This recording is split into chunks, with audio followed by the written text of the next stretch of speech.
This is a CC Radio podcast.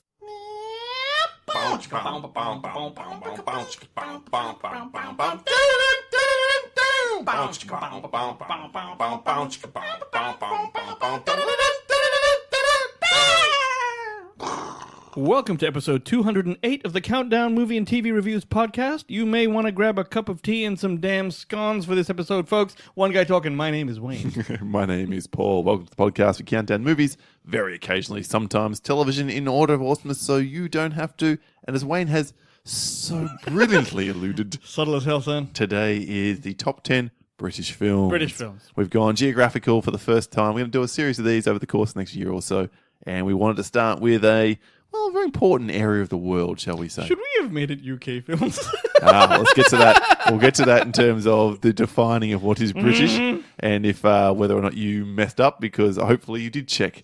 Some of our listeners did fact check us about what is British and what isn't. I read that thread. Good, then you're safe. Okay. Yes, you will be safe. Anyway, it's going to be a great show. There's going to be a lot of amazing films we're going to discuss. And it's a huge pool. A huge pool. It is a huge pool, but it's... Oh, we'll talk. We absolutely will. All right. Now, a little bit of cleanup, first of all, from last week's Cleanup, you show. say? Those listening to the top 10 intense films will have heard me try to make some joke about intense and fail dismally at the start of the episode. Okay.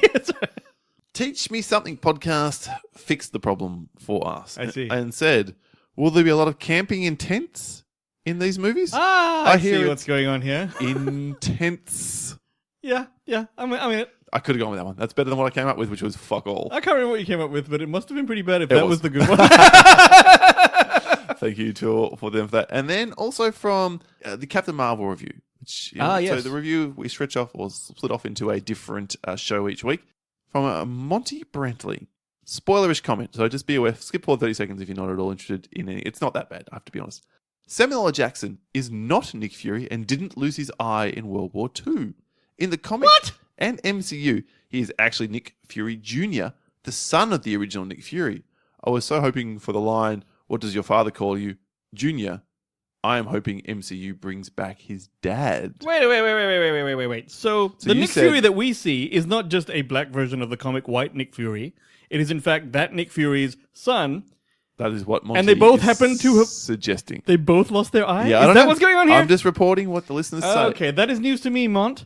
So thank you. If it's true, I'll check. If that's true, interesting. Oh, also, he did actually send me a link to a Wikipedia page which does show that. So does that mean comic book Nick Fury's wife was African American? Is that what that means? I don't know. It's confusing. Don't take me down too far down the path.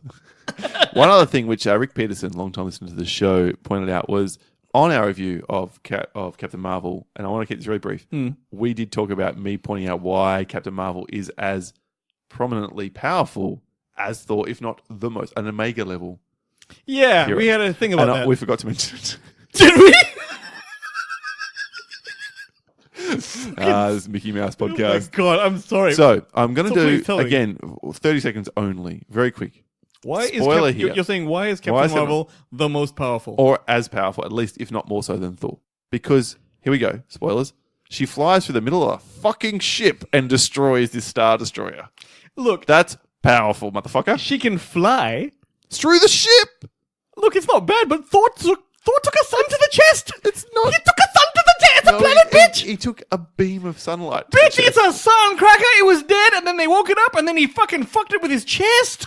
That was I have a soundboard answer. If you're new to the show, here is the soundboard answer. Soundboard being, of course, the recordings that we drop into the show. Here it is. All of your arguments are like my asshole, man. I'm glad you took the time to introduce that one.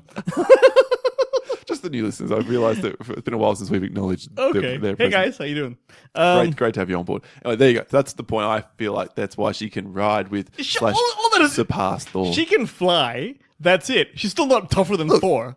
I can fly. I can't fly through a fucking Star Destroyer. Yeah. I think you're missing the point here. I don't know, man. I don't know. I reckon if those two faced off, Thor would be like... Whatever. Yeah. I reckon Captain Marvel's the one that picks up Thor's hammer at some point. Anyway, just say it. Please, she's a woman. She's evil. Oh!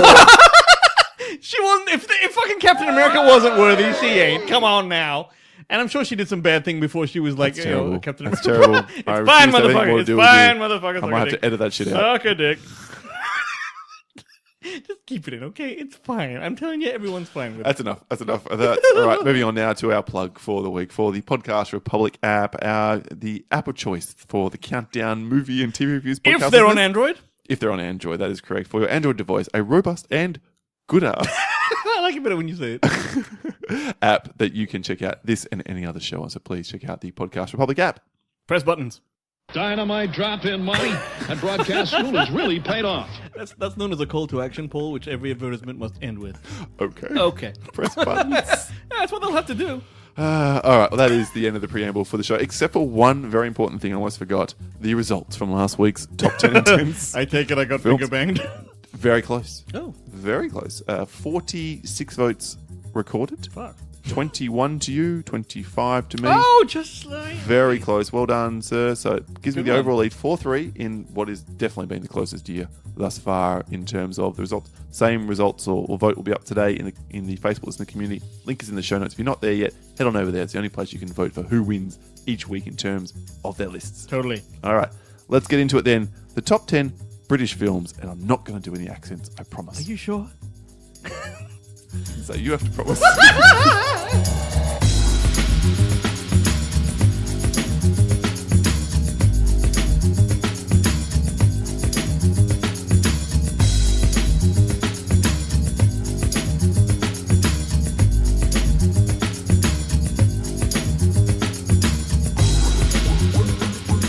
The very best of British films. British film. Is today's topic of the countdown, and I guess we should define, because I am a dumbass, No, I'm a dumbass. what was British films. And I want to thank both Christopher Toffer from the Master Debaters podcast, they're back, check out their first episode, which does feature us, and David Powell, who put it down in a very succinct little message for us. David Powell, great friend and patron to the show. Great Britain equals England, Scotland, and Wales.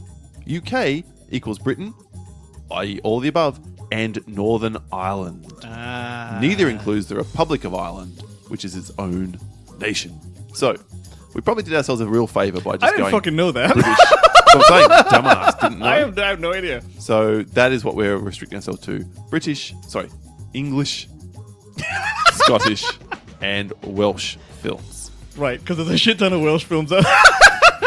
Spoilers, there are no Welsh films on my No. list. Oh, there are, but no one can understand what anyone was saying. So I don't know why I'm shitting on everyone. Shout out to all our Welsh listeners. That's right, man. I love y'all. Speaking of shout outs, if I can just jump in here. Yeah, go on. Hello, Turkmenistan, What?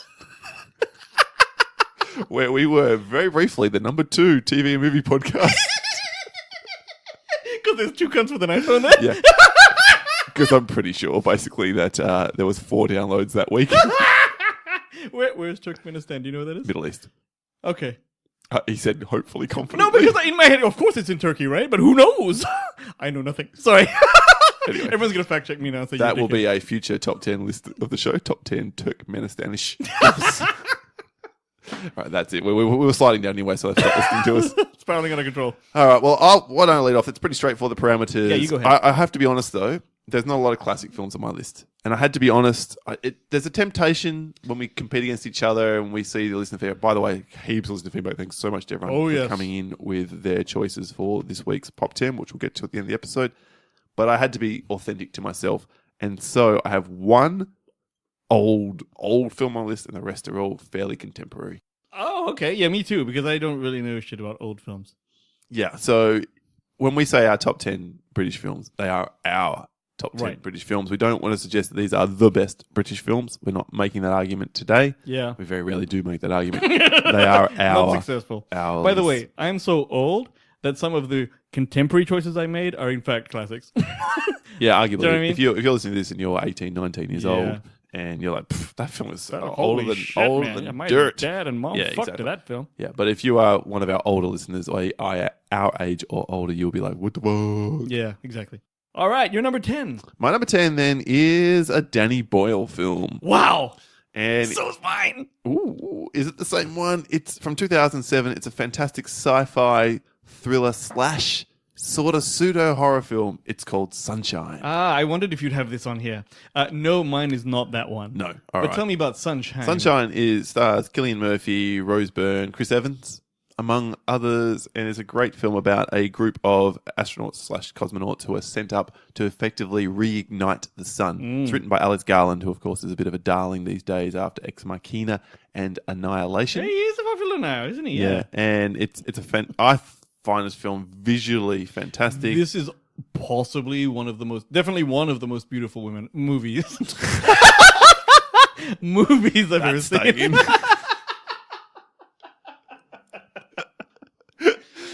Yes, I 100% agree. And some people have problems with the tonal shift in the film. I am not one of those people. I did have a problem with the tonal shift, but that kept it off your list. Not necessarily a tonal. You know what? It's not that I had a problem with it. I was just, oh, look at this. And then you know how I feel about horror, because that's what it turns into. Yeah, effectively, the third act is kind of a horror film. Yeah, but like, you know what? I forgive it completely because it's so pretty to look at. And I think it's a really taut and tight 107 minutes. And I adore this film. I wish they would release a 4K version of it, so I may. Oh, haven't they? I That's don't amazing. think so. It's If they have, they beautiful. certainly haven't released it here in Australia. So, but it's one of those films I should go and search out the rest of the world. It didn't do so well, did it? No, it wasn't a huge hit. It was a bit of a critical darling. Most critics enjoyed it, although some did point to the third act shift. But I love the shit out of this movie and recommend it to anyone who is at all interested in that kind of thing. Sunshine. All right, nice one. Well, here's my Danny Boyle film. It is Shallow Grave. Okay. All right. Yeah, that's fair. And it's not on my honorable mentions, but only because I forgot about it. It should be on my honorable mentions. Funnily enough, I only saw this movie because Paul, you didn't even recommend it to me. You said something about it that interested me, and I couldn't remember what it was. And obviously, this is Danny Boyle's, I guess, first film, or very near first film. It was his first film from memory. So I didn't know who Danny Boyle was. So it's about Ewan McGregor, David, Juliet, and Alex, and there's these three Edinburghians hunting for a fourth flatmate, and they are all complete assholes. They're not very nice people. They bait people into applying and then abuse them for their own amusement. They're just kind of dickheads. It's sort of played like for laughs, right? But it's still like... It's a black comedy, I think. It's definitely a very black comedy. They eventually settle on this guy named Hugo, and that turns out to be a bad call because the next day he turns up dead in the bedroom with a suitcase full of cash under the bed. All three of them freak out. They decide to mutilate the guy's body, bury it in the forest. As you do. And then they pocket the cash. But from this point, shit becomes creepier and weirder as like they start to turn on each other. And basically, it's despite the usual like thriller cliches, there's a few he's behind you moments and that stuff, which is fine.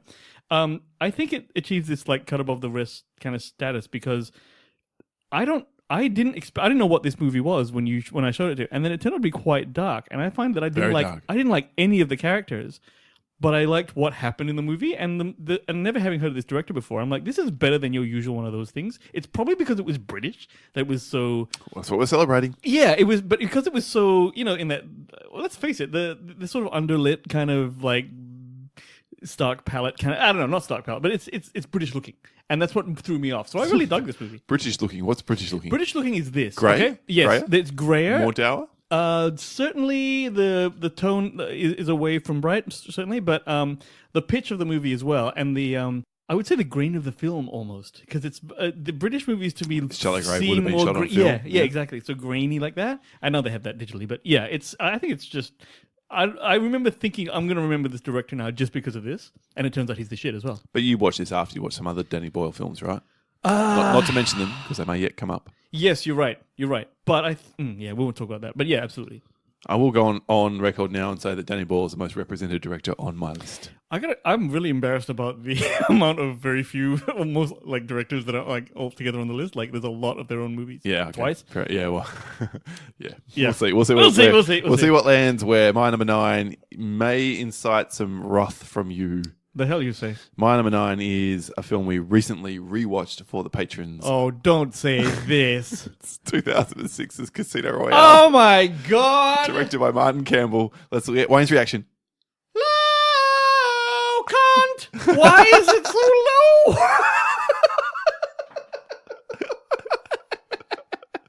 low? Very good film. Enjoyed it. The best film ever! Anyway.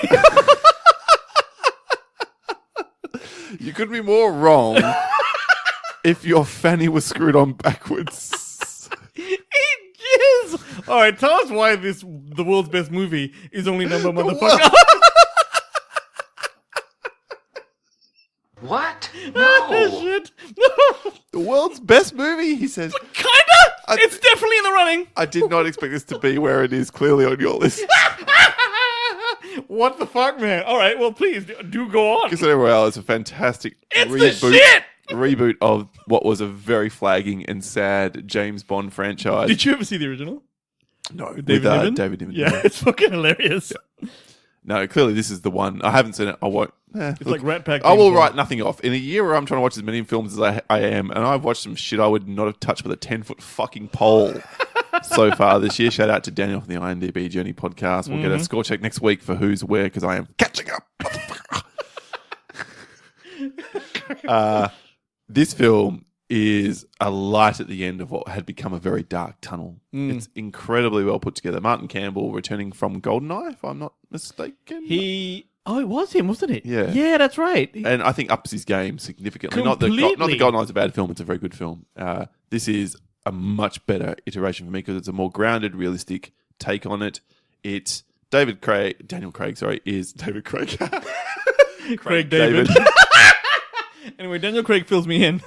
Daniel Craig is a fantastic sort of left field choice for James Bond. Has owned the role ever since, so much so that they continually back up trucks of money to his door and so they dump should. it on He's his doorstep fucking awesome. so that he will come back and do one more. And the output of the 4 films he's been in so far has been variable, but this is without doubt the best. It's a fantastic film. You want to hear all about it, become a patron, listen to our review. Yeah, you should check out that review if you're interested because we really go into detail about it. But this, great bad guy, Mads Mikkelsen as well.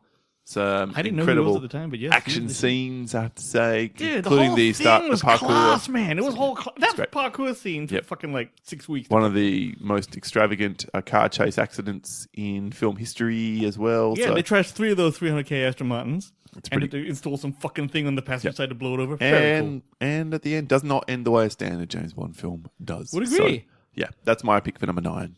Do you want to say anything more about it now, Wayne, or do you want to wait till later and espouse its virtues? I'll just drop some facts later on. Okay. So yeah, all right, cool. Sounds fine to me. All right, your 9, sir.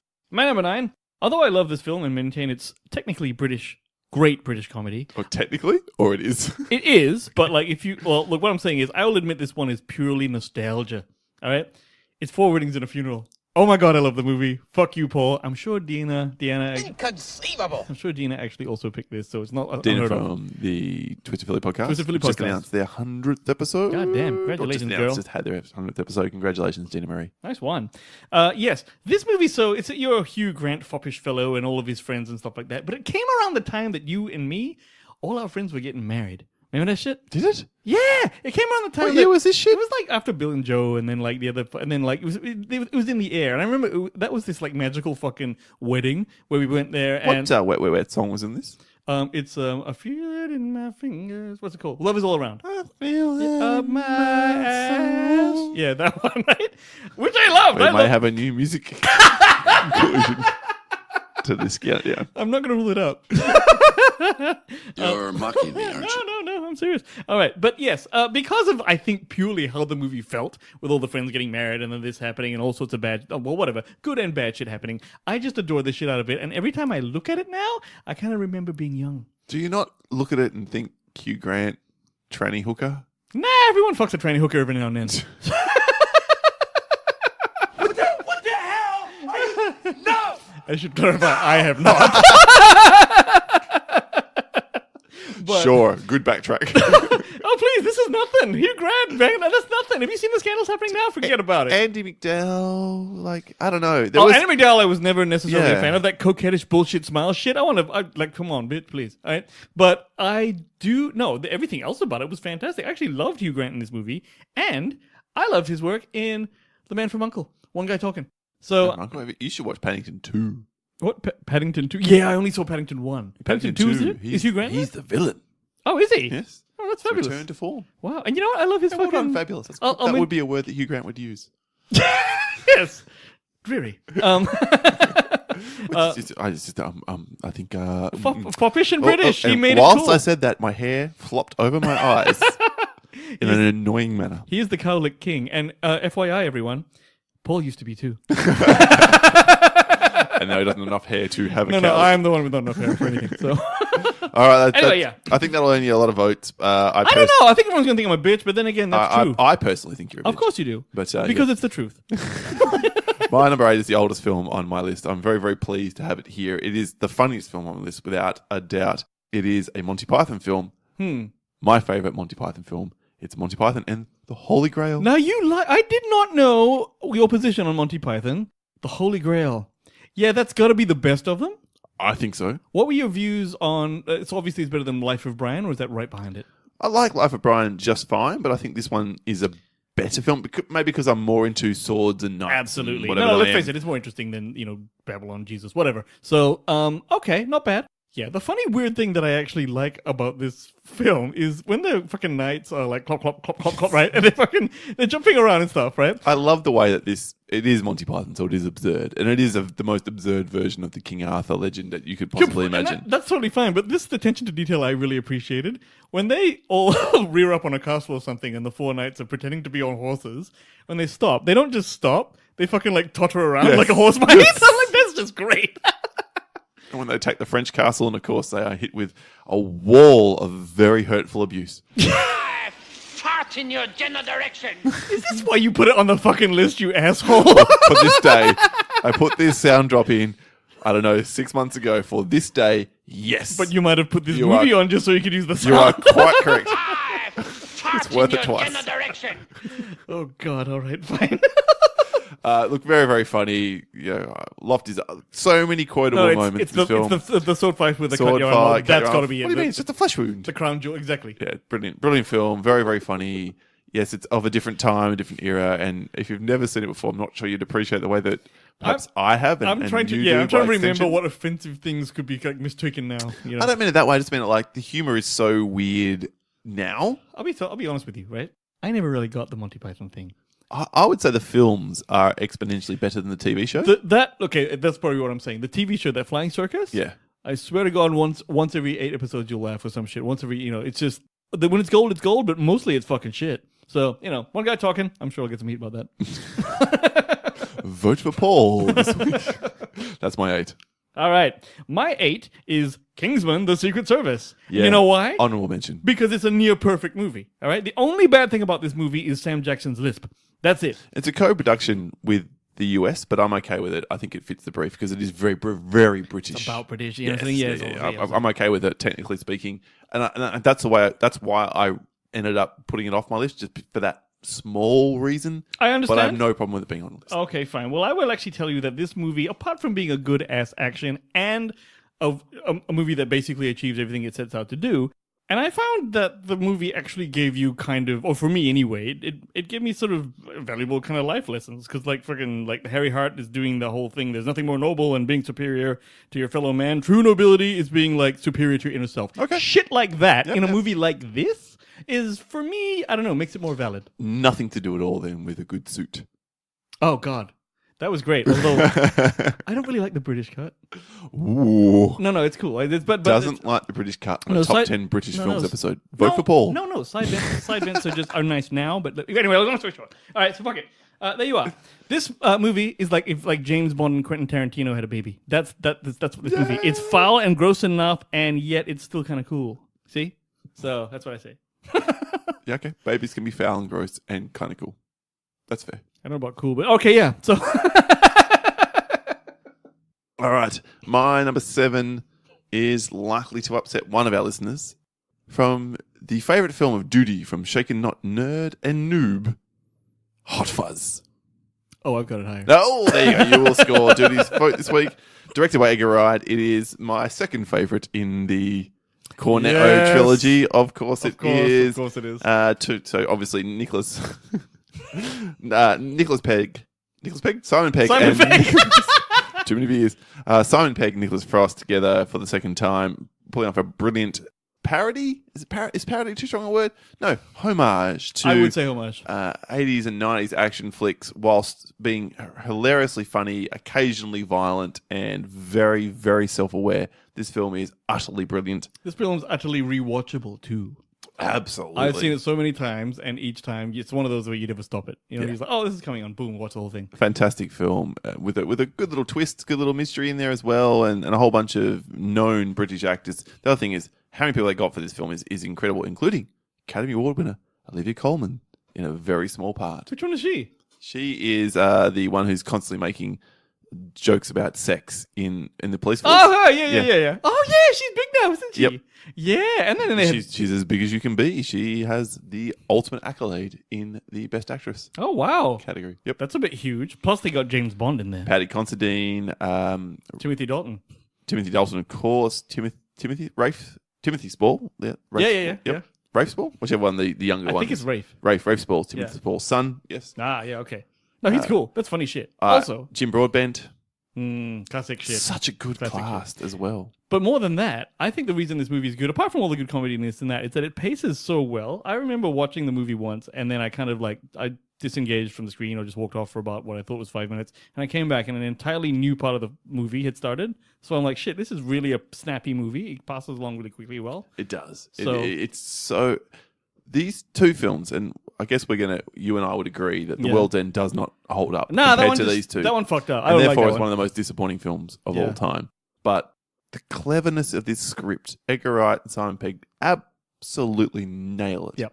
And they directly reference freaking Point Break and shit like that, and then they just go, Have you yeah. ever rolled onto your back and fired 2 guns into the air? I mean, that's not quite word for word, the but best one was the have you ever cooked any fools? Yes. Have you cooked any fools? That's Bad Boys 1 straight up. even Edward Woodward, Bill Bailey. Oh, that's right. Everyone, Stuart Wilson, Equalizer was on the there. bad guy from Lethal Weapon 3, is in this film in a small role. Is he a Brit? I don't know whether he is or isn't, but he Yeah. plays one here. Very good. Very good. That's my 7, and I understand. It's okay if it's higher on your list. Yeah, it's totally gonna be higher. All right, cool. All right, my number 7 is a little bit of a surprise, people. Oh, soundboard ready. Yeah. I saw this movie when I was a young man. It's The Killing Fields. Ooh. Yeah. So Is that it's British? Yeah, the British production. I checked it out. It feels like What it's about not. Cambodia, right? Yeah. Yep. It feels like it's not because Sam Waterston's in it. But it is actually a British movie. Okay. Yeah. I believe you. I'm not checking it right now. No, you I can. promise I'm not. Feel free. But it is an odd one. So like I said, I saw it when I was a kid, and it was probably the movie that showed me that the world is potentially ugly. Because this movie is about this Cambodian fixer guy. His name is Dith Pran, and his patron, this New York Times journalist who is played by Sam Waterston. And the first few scenes show them like traveling to this town in Vietnam, which the Americans accidentally bombed in 1973, and it's just really putrid. At some stage in the movie, they're trying to get this guy out, and the movie makes such a good point of this Cambodian guy has helped everyone so much. He deserves to leave the place and go to safety, and then they try and forge his passport, but it fucks up because the picture goes black, and they have to leave him behind. And I remember kind of really like, because it was such this heartbreaking, okay, we have to leave you behind thing. It fucking killed you. So I actually, it's a big, huge thing. It even affects me now, actually, just thinking about it. So this is an emotional one. Definitely. And it's an odd thing that for some reason, I've never forgotten that scene. So The Killing Fields is pretty harsh, and it won Oscars and shit at the time, but it's something that you don't hear about it much. So, yeah. Yeah, mid-80s, right? 84? 84, yeah. So, yeah. Where did I pull that from? Well done, old man. me. Nice one. Okay, no need for the soundboard there. That's a Yeah, it's a little down. Sorry about that, guys. But That's all right, that's but it's a big for me. different choice, and yeah, can't knock it. All right, well, looking at my list, we've got 2 the same, and here's one of them. My number 6 is Guy Ritchie's Lock, Stock, and 2 Smoking my Barrels. number 6 too! There you go. Okay, All cool. We right. can talk about it in absolute synchronicity. This film it did come from nowhere, right? Obviously, Totally it came from introduced the world to Jason Statham. Mm-hmm. And the guy, though, who is the lead of Nick the Moran. film, Nick Moran, disappeared off the face Never of to the be earth. heard from again. Virtually. I think he's been in a couple of really small British films. What a shame. He's the lead. Yet everyone else kicks off and no man doesn't. Yeah, I mean, Dexter Fletcher. I mean, he'd had quite a career before. He was in like the Rachel Papers and shit like that. But and Jason Fleming, they've both gone on to lots of stuff. yeah, he But was in- obviously no one bigger than Jason Statham. I think Jason Fleming was actually in what's that movie that I love that everyone hates? The League of Extraordinary League of Gentlemen, Extraordinary Gentlemen. That's right. playing the version of Hyde. Hyde. That's right. But he still, he kicked along. Nick Moran didn't do that. Very weird. That is a strange part. Obviously, Wayne, I'm surprised this is low for Wayne because it's got Sting in it, which automatically gives it a injection of Wayne cum. A little bit. I would have thought 5 on any list. Now that Sting's playing the fucking lute in concert, I don't like him as much. It's fucking shit. You should hear this stuff. Woo! Go ahead, look it up. All right. So it's probably you. Not bad. A little bit of a police Sting reference. Oh, Sting actually reference there. Well done, Paul. Deep cut for all the Sting fans listening to the show. Go ahead and drop. All 3 of you. Go ahead and drop in the song if you want. Oh shit! I had to say it. my god! It's like Sting's in the room with my asshole. Anyway, back to the film. Back to the film. I got a story about this film. Go on. All right. There's a T to the C story attached to this movie. Did you know that? Tom Cruise saved this film. How? Oh, let me tell you how. Okay. This movie was obviously great when it was made, but a lot of the distributors had their doubts about whether it would play on the market because it was a very specific kind of movie. About Very these- British. Yeah, very British, yeah. So, as it was about to be shown at a special screening in America, Matthew Vaughn asked Trudy Styler, incidentally, Sting's wife, who was a producer on the film, to see if she can get in touch with her pal Tom Cruise and see if he'd come along to the American buyer screening, and he did. So, according to Matthew Vaughn, he says it was hysterical. You had all these mid-level executives sitting there, and Cruise walks in. They all sit up and pay attention. They all start getting on their phones, and all of a sudden, the senior exec started turning up. Yeah. And then Just from him turning up. Just from him turning up. So all of a sudden, it's like, why is he here, right? At the end of the movie, Tom Cruise gets up in front of everyone and says, this is the best movie I've seen in years. You guys would be fools not to buy it. All right? And he wouldn't have done that just... To be friends or whatever. But Yeah. it was the shit, right? So after Good that, film. right after that, bidding Obviously. war. Yeah. Bidding war in the film. Later, it becomes So an it launches international Guy hit. Ritchie's career, it launches Matthew Vaughn's career, it launches Jason Statham's career. Pretty much everyone except Nick Moran's. Yeah. So, so once again, Tom Cruise is the shit. I don't give a fuck what y'all think. If you hate Tom Cruise, vote for Paul. Yes. And one more little thing, it got a new ending after those test screenings. It was ambiguous. They just kind of walked off. The four guys just kind of walked off. You didn't quite know what was going to happen with them. And then apparently Guy Ritchie wrote the new ending on like a back of a cigarette packet or something, and they just came up with that with the gun under the bridge thing. It's not a downer, but the thing that bugs me about this film is just what happened to Guy Ritchie's talent. Hang on a second.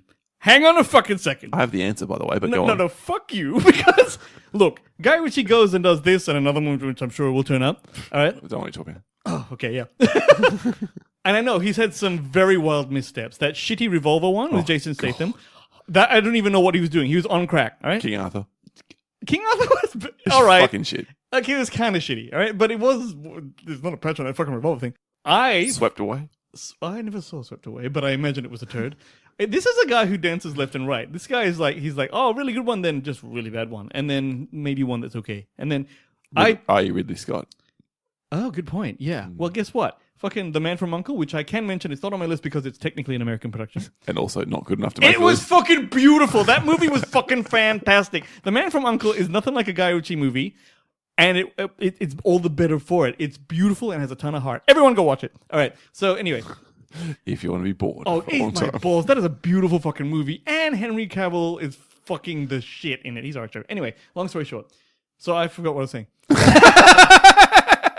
Anyway, Guy Ritchie isn't that bad. That's what I was going to say.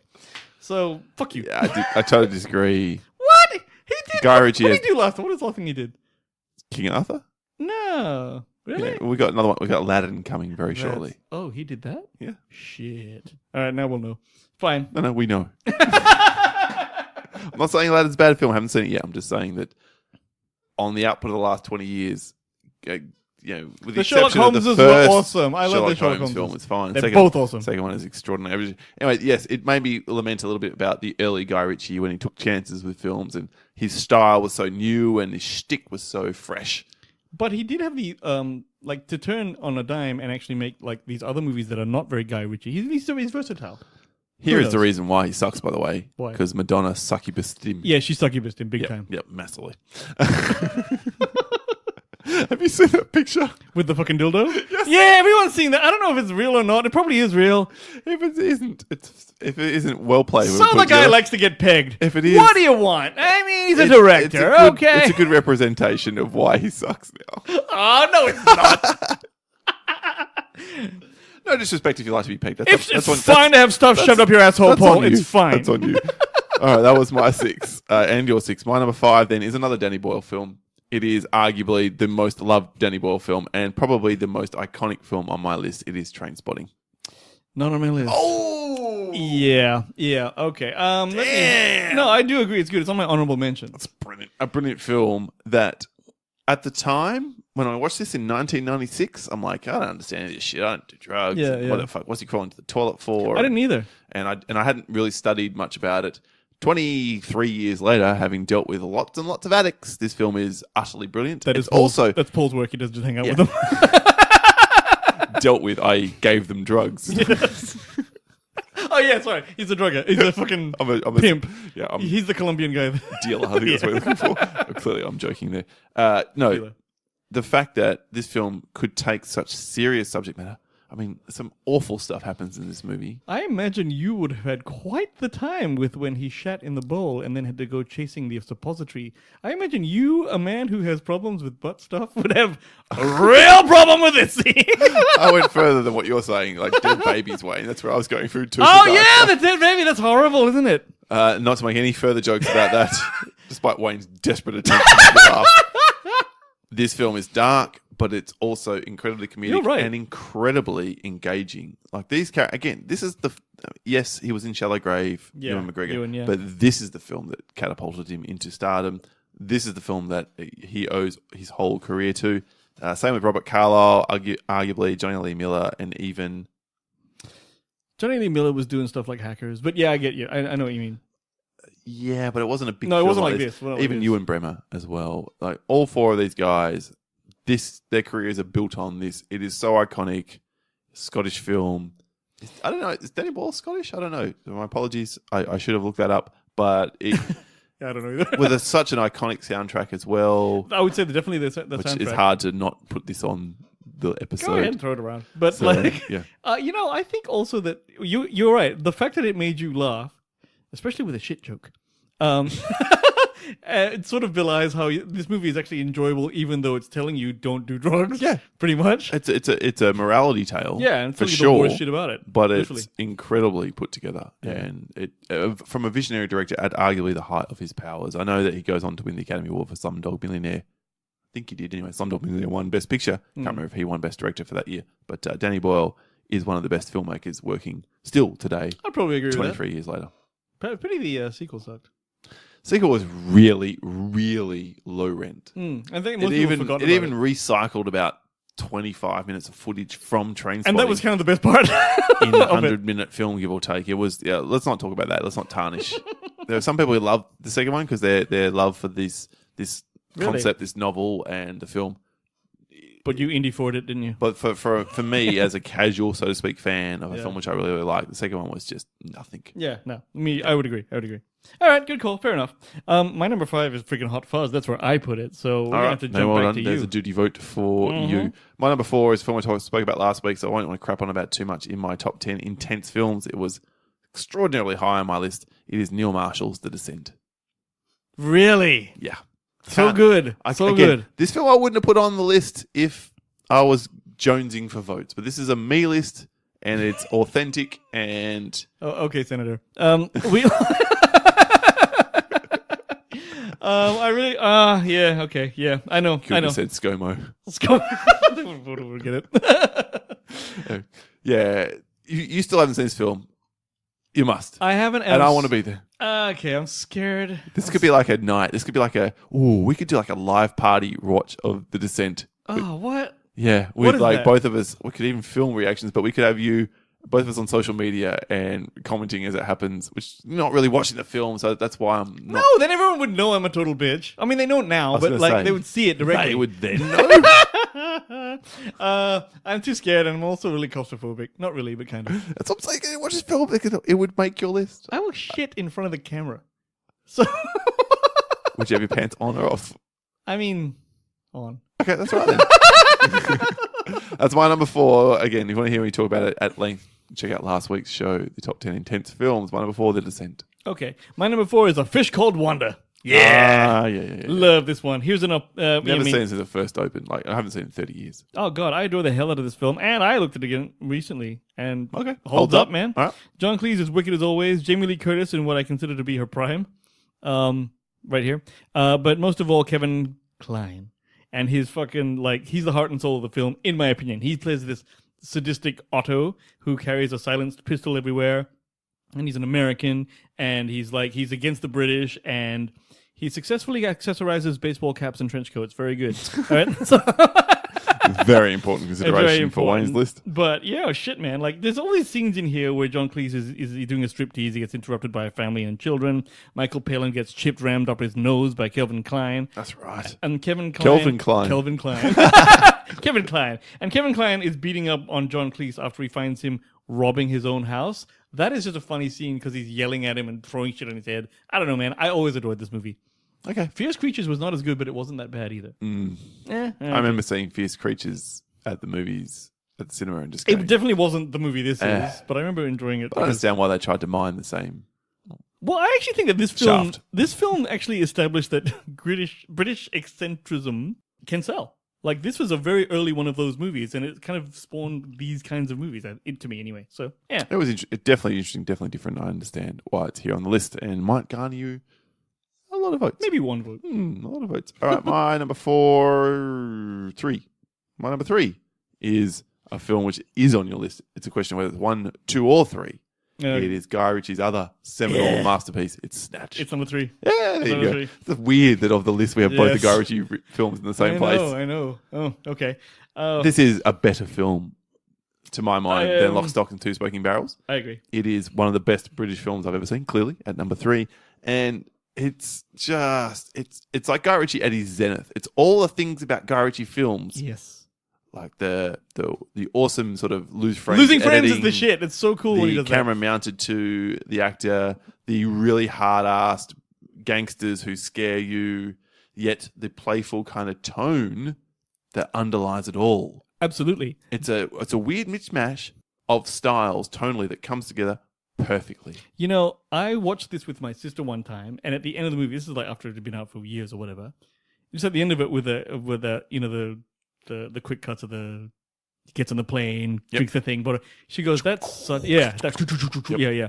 That's such a good film. It was just undeniably it was a good film, satisfying. So I got some interesting intel about it. All right, well, before we get there, though, Go on. can we just mention the cast, which is Yes, also hit it. stellar?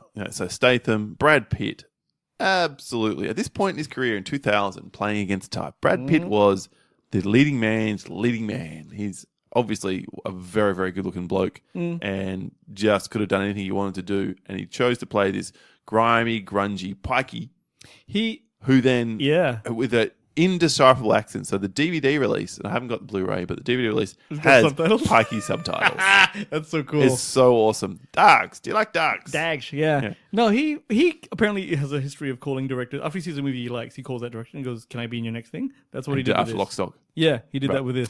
Dennis Farina, rest in peace. Vinnie Jones, and of course Benicio del Toro, your favorite.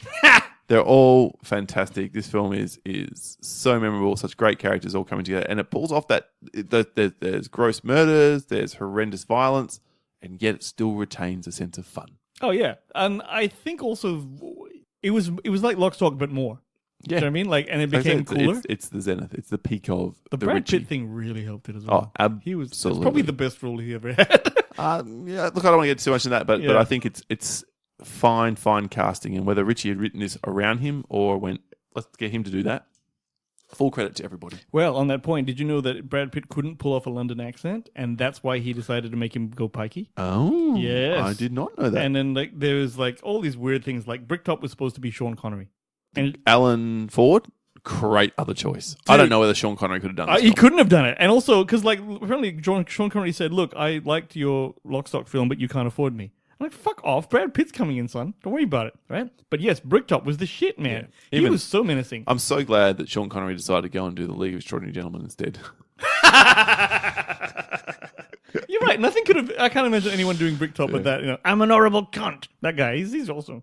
Even like, it's nice that Ritchie, like a lot of initially indie filmmakers, they're all initially indie filmmakers, that he stays loyal. So like even Ewan Bremer, so not Ewan Bremer, Jason Fleming gets another role in this film. Ewan Bremer is in it from Trainspotting, and of course Lenny James, who goes on to some big stuff in like The Walking Dead. Yes, true. Good point. And other TV shows as well. You know, This is an awesome freaking movie. It was probably maybe the second one I thought of. In this case, I better put it third of British films. That when you said it was an instant had to be included for me. Totally. My number 2 is a film won't be on this. I don't think my 1 or 2 is on your list, to be brutally honest, and it's a real shame. Yeah. My number 2 is my last Danny Boyle film, the third in my list. What is it? It's 28 Days Later. Okay, I haven't seen it. I can't remember if Nick from Epic Film Guys hates this one or just 28 Weeks Later, but this film to me is how you do an indie film and make it look incredible. One of the first films shot digitally in 2002. Oh, really? And they managed to empty out the streets of London, including the street leading up to like Westminster and the like, How'd over they the do bridge. that? Don't ask me how they did it. Just closed it off. It have him, Cillian Murphy, in a very iconic role, waking up from a coma, walking across the bridge, and then the whole world is, well, at least all of London is infected by this virus, which turns people into rage machines. They are not thinking. They are just must attack, kill, destroy. Now, is it? It's often incorrectly labelled a zombie film. So it's not. I was just going to ask you. Not Is it a zombie film? They are alive and well. You shoot them wherever, they will go down. They don't just get up and reanimate. But That's they are better. so extremely violent. It's more realistic. Yeah. And this film sort of grounds itself in the realism, and there are some amazingly intense sequences where some violence happens very, very fast. Some people lose the appreciation in the third and final act, where Christopher Eccleston and his group of soldiers are doing what they're doing without spoiling it, obviously. Yeah. But for me, the message of we humans are as monstrous as our base inner instincts. More so, we're always bad. So it's got something to it. There's some real deep divey stuff here as well, which is what elevates this film to such a high position on my list. All great performances. Naomi Harris as well. Very, very good in this film. I think I'll eventually get to it. Brendan Gleeson. You've never seen it. Oh, you got to watch this. This is a seminal horror film. Yeah. My mind. You already got me fucking watching Pet Sematary tomorrow. Yes, Pet Sematary. We are seeing an early screening of. I'm very much looking forward to that. And you wouldn't have seen the original nor read the book. So I did see the original in the Oh, you drive-in. did? In the drive-in. Oh, Mary Lambert's film? Yeah. Oh, okay, then you know what to expect. But I have heard they've made... Anyway, Anyway, we'll save that for shortly in the main reviews. My number 2, 28 Days Later. Very nice. My number 2 is got to be on your list. It's Layer Cake. Honorable mention. What? Oh my god. Dropped it because I like it a lot. But on rewatch, did not hold up as well Fuck off. for me. Oh god, this is definitely one of the most slick, stylish films I've ever seen. Okay, so it's about this unnamed mid-level cocaine dealer, who's Daniel Craig. He's in London and he's making plans to step away from the criminal life. But before he can cut the ties, the dealer's supplier, Jimmy Price, draws him into this complicated pair of jobs involving kidnapping a teenage daughter of a rival gangster and then brokering the purchase of a big bunch of ecstasy pills. But really, my favorite things about this film are the scale and style of the cinematography, because it makes London... I don't know, this movie is like, it feels epic. And it's a British crime gangster thing. To me, it feels epic, right? The scene where the dude pours scalding water on a guy and then there's this sweeping, like whipping shot, and Duran Duran plays in the background. It's fucking beautiful. And I remember thinking to myself, who's trying to play fucking Duran Duran in this movie? Somehow it works. Okay. Really wicked. Yeah, I think it's a great film. I'm not knocking it. It was my last one I cut, my number 11. Yeah, and From Sienna my list. Miller has never looked so good. Agreed also. And I think, for me, the very final bit, and you haven't seen this film from 15 years ago. Sorry, you've already mentioned it. You never get his name. And I didn't realize that watching the film. Neither did I. That was no the one kick did. in the balls that made No me one say did. this film was great. Oh yeah, no one did. I know you recommended it to me, and I was like, holy shit. So just stylish, man. Honestly, I watched it once again, 5-6 before we did the podcast, and I remember thinking, it wasn't as good as I remembered it to be, and that's why it dropped. And when I say not as good, it's like dropped from 4 to 3.5 stars. Yeah, thing. you're expecting. Still very, very good, but that's why I didn't have it on my list only. Had I watched it again, maybe it would re-elevate again. I don't know. Weird thing, Tom Hardy's in this movie. Oh, okay. Yeah, he's got like a tiny little role at the very beginning. Yeah, Everybody starts somewhere. that's right. All right, well then let's give recaps then of our list 10 through 2 before revealing our number 1. My number 1 will not be yours, so I'm fascinated to hear because it's clearly not on either of our lists. Yeah, I guess not. Wow. I mean, not that I'm surprised by mine, but you're obviously going to be... that's weird. Oh, we'll My number 10 then, Sunshine. 9, Casino Royale from 2006. 8, Monty Python and the Holy Grail. 7, Hot Fuzz. 6, Lock, Stock and 2 Smoking Barrels. 5, Trainspotting. 4, The Descent. 3, Snatch. Number 2, 28 Days Later. And number 1, of course, I've hinted at it, I've alluded to it, there is no better film out of Britain for me, Edgar Wright's debut feature film, Shaun of the Dead. Oh, of course. I thought that's right. In my head, I thought you already said this one. And I mentioned it when I talked about Hot Fuzz, but this is a romantic comedy, fuck you, Wayne, with zombies. It's also a horror film. Is it a romantic comedy though? I'm now going to show you the screen where it says a romantic comedy with zombies on Letterboxd. Can you read that from where you are? Yeah, but who wrote that? The Letterboxd people. That is the byline for this film. Okay, all right. We've argued about it back and forth. It crosses genres. It is brilliant. It references... Is it not a comedy with some romance in it? It's a romantic comedy with zombies and horror. And it crosses all of those genres to my mind and does it brilliantly well. To me, first and foremost, it's a horror film. Why? Because a zombie film. Because it's referencing so many zombie films that have come before it. It's so brilliant. The cast is stellar. apart from obviously Simon Pegg and Nick Frost, we've got Bill Nighy as well as yes, Bill Nighy. I remember now. Yeah. Lucy Davis, Dylan Moran as the asshole dude. Yeah, is he's good. Perfect. Is Lucy Davis his girlfriend? No, Lucy Davis is Dylan Moran's girlfriend. Kate Ashfield plays Liz, which is his girlfriend in the film. Right. Yeah, so I don't know which one you liked a lot. I like not the lead girl. Yeah. So you like Lucy Davis, who was in Wonder Woman. Yes, not looking the same. I know. Let's not hang on that. Let's not hang on that. But I do know that. Yes. Yes. So it's a fantastic cast. Again, Rafe Spall, Jessica Hines from Space, Martin Freeman in a small role in these films as well. It's so well cast. It's so well acted. It's so mainly though the script is what is so clever. Yeah, about this totally. film. No, I agree. This is actually, if anything, I do actually enjoy this film. It's one of the few like this that I do. Yeah, it manages to straddle that divide between being cute and endearing and funny, and then go dark in places which you weren't really expecting. Yeah, I know. Yeah. Here's a pro tip for you, Rafe Spall. Mm-hmm. His movie with with Simon Baker, I Give It a Year.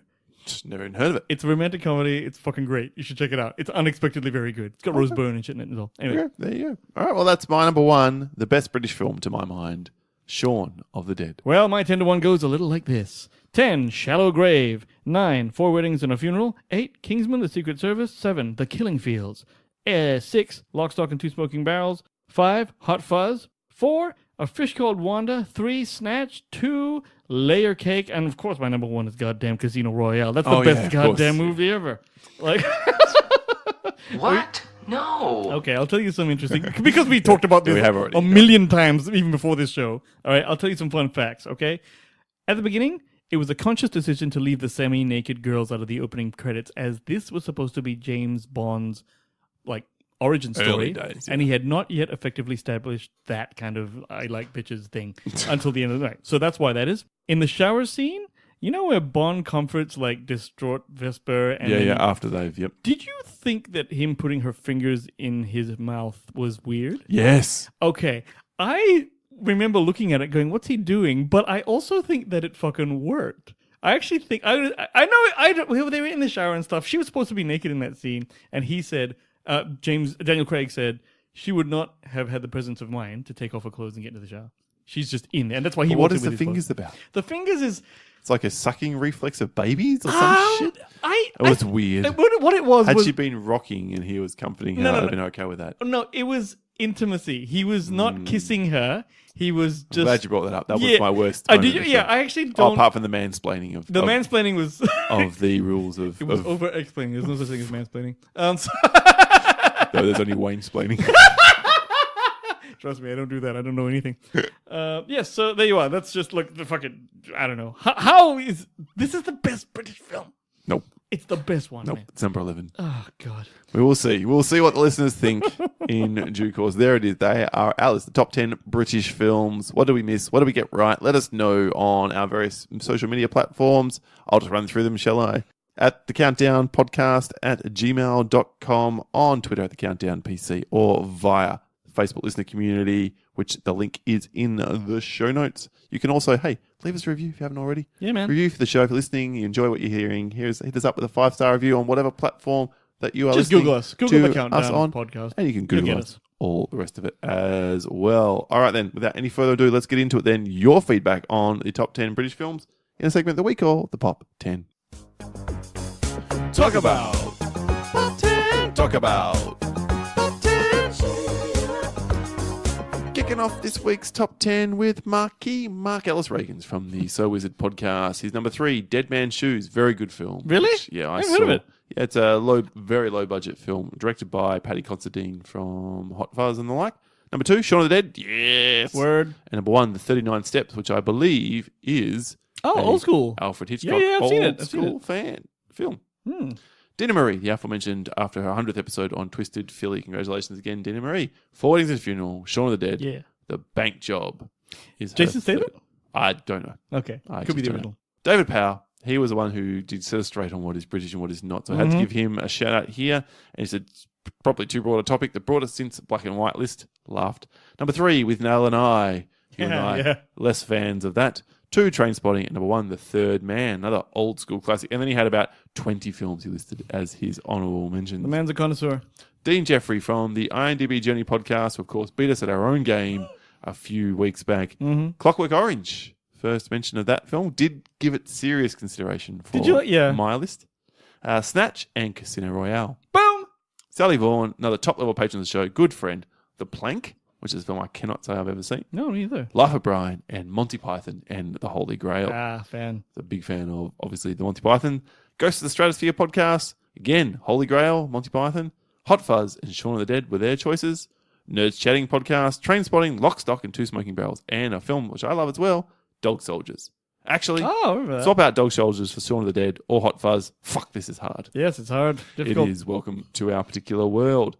Dan R. Hodds, 76. 3, Kess, which is like a film from the 60s. Oh. About a kid and his relationship with a bird from Vague Okay. Vague Memory. Okay. 2, Get Carter, and number 1, Get Carter from 71. Mm-hmm. And number 1, Dead Man's Shoes. Another recommendation there. Okay. Dave from Super Movie Rose, Shaun of the Dead, Snatch, 28 Days Later. I can watch any of these at any time. They may not be the high watermarks for British cinema, but they are my faves. Okay. We'll look into All on my list. I guess you're getting his Well, I vote. would, but he's not on Facebook. God damn it. Awesome. Moonstacks, number 1, With Nell and I. 2, Hot Fuzz. 3, Kingsman 1. It counts because the director and most stars are British. I agree. Christian Steele, long time listener to the show. Tinker Tailor Soldier Spy. Fuck that movie. Ooh. Honestly, I swear it's impossible to follow. I know you're all smarter than me. I'm just telling you, I had big problems with it.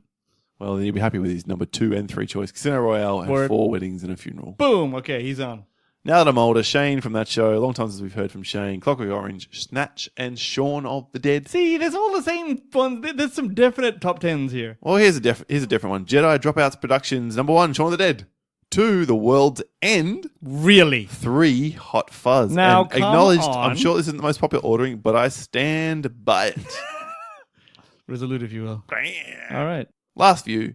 Contrarians, Julio, good friend, patrons of the show. 3, first mention of Sense and Sensibility. Wow. Early start to my lifelong crush on Kate Winslet. Number 2, Snatch. Back when Guy Ritchie owned the world. Agreed, Julio. Sure. Number 1, Life of Brian. Strongly believe that being raised Catholic makes it even funnier. Oh, I would agree. That's a good way. Good point. Absolutely. Then from Justin from the So I Married a Movie Geek podcast, which will be on in a few weeks' time. Lately, you'd think number 1 was About Time. For how much is on our TV?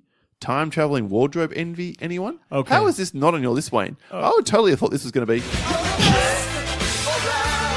Given how much you suck this film's dick. I'm going to be real honest with you. I forgot. I actually thought of it and forgot to write it down. You can't handle the truth.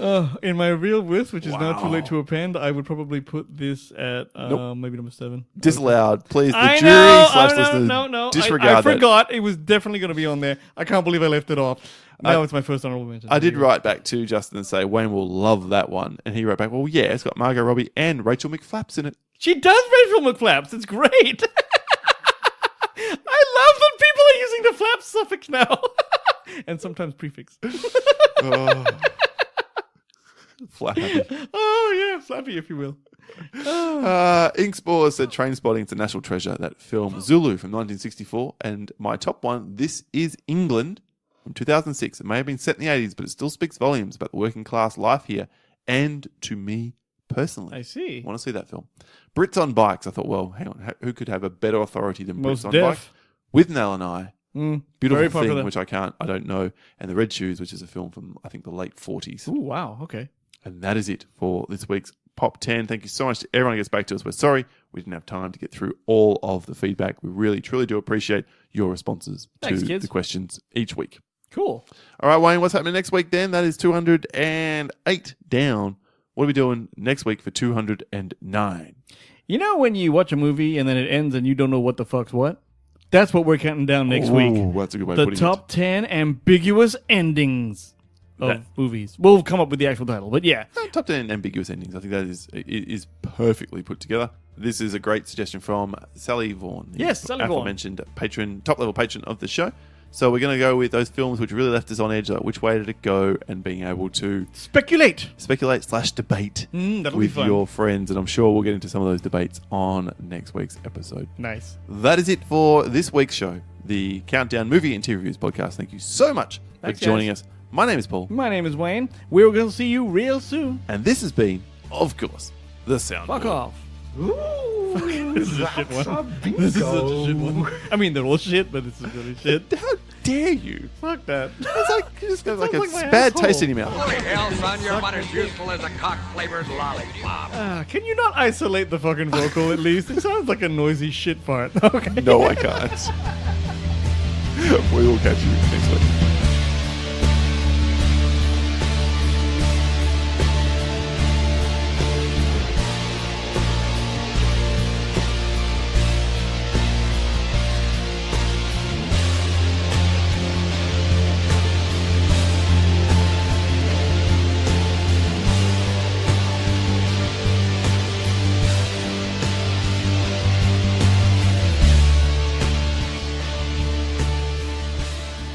The night thing. The night The thing. night to say, Yeah, but the stupid thing that I find amusing about this scene is when they all go clip clop, clip clop, clip clop, right? that the fact that they this is an absurd version of. Oh, hang on, I'm sorry. I'm currently receiving a call from a +33 number, which I'm going to go out on a limb and suggest is Latvia. Oh yeah, I get that a lot too. What the fuck is that? Smacked out.